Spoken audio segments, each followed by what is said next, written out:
कमर सीधी करके बैठे, दोनों हाथ गोद में, आंखें बंद करें, सविता देवता का ध्यान करें। ईश्वर से प्रार्थना हम सबकी सद्बुद्धि तथा सद्गुणों को योग साधना और लोक सेवा के कार्यों में शालीनता तथा उदारतापूर्वक सदुपयोग करने के लिए प्रेरित करने की सतत कृपा बनाए रखें। इस भाव के साथ एक बार गायत्री मंत्र का उच्चारण करते हैं।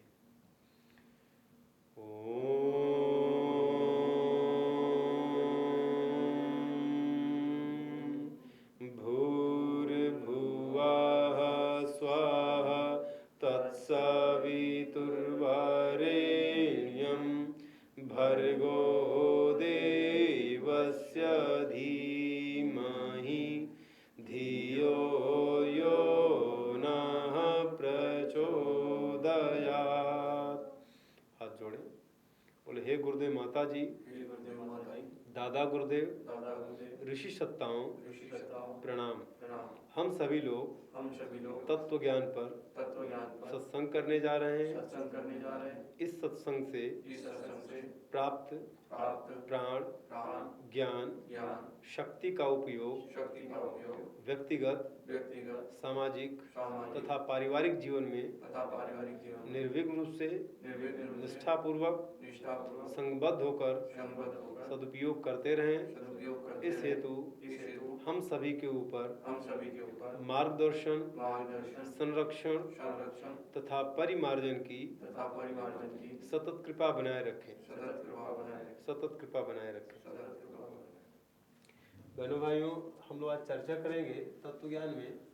तत्व ज्ञान की तो बाद में चर्चा करेंगे, उससे पहले हम बात करेंगे प्राण की। प्राण क्या है, शरीर में कैसे काम करता है, और प्राण के घट बढ़ जाने से हमारे व्यक्तित्व पर क्या उसका प्रभाव पड़ता है, इसके बारे में हम जानकारी आज चर्चा करेंगे।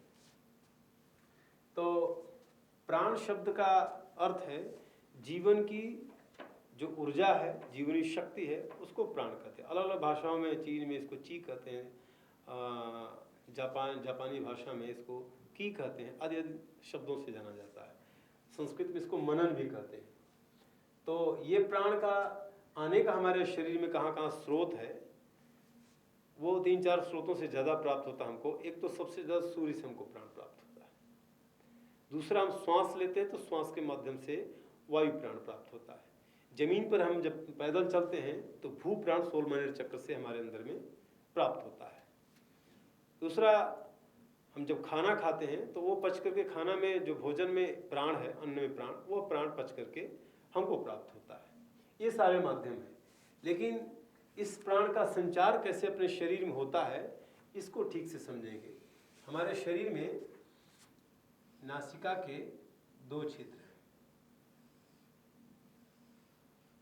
इन 2 छिद्रों से श्वास का प्रवाह चलता है।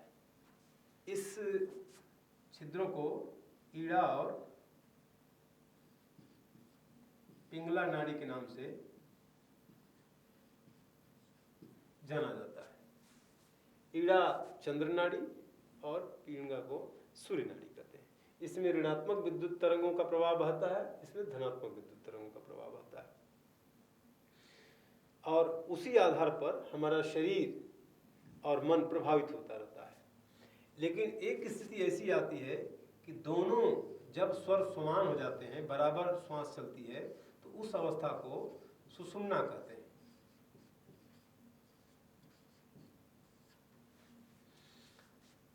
ईड़ा पिंगला के चलने में हमारे शरीर में प्राण बहता है। जब समान स्वर चलने लगता है तो हमारे सूक्ष्म शरीर में प्राण का प्रवाह जाने लगता है। इसलिए जो बायां दाहिना स्वर में ही काम करते रहते हैं, उनका फिजिकल विकास तो होता है, इंद्रियां बलवान तो रहती हैं, तमोगुण तो बढ़ता है, परंतु सूक्ष्म शरीर मानसिक विकास नहीं हो पाता है। बची हुई ऊर्जा को जब हम सुषुम्ना नाड़ी में प्रवेश कराते हैं, इस ऊर्जा का उपयोग करते हैं, तो हमारे मानसिक शक्ति का विकास होता है।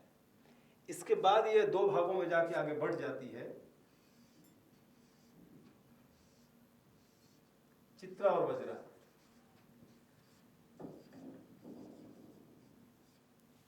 चित्रा और वज्रा 2 नाड़ियों में विभक्त हो जाती है, जो हमारे कारण शरीर का क्षेत्र है। जहाँ से हमारे अंदर में भावनाएं जन्म लेती हैं। ये सूक्ष्म शरीर का हो गया, ये स्थूल शरीर का केंद्र हो गया। कारण शरीर में हमारे जो नियति है conscious, unconscious, super conscious mind की, उसमें भरी पड़ी रहती है। यहीं से हमारी सारी क्रिया पद्धति तय होती है।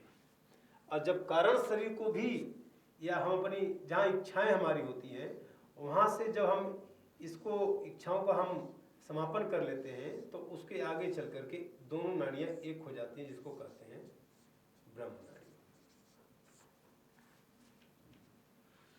ब्रह्म नाड़ी का सीधा संबंध ब्रह्म से है, ईश्वर से है, सूर्य से है। और हमारे शरीर में ये नाड़ियों का प्रवाह मुख्य रूप से चलता रहता है। अब ये ब्रह्म नाड़ी हमारे सहस्त्रार चक्र से मूलाधार चक्र में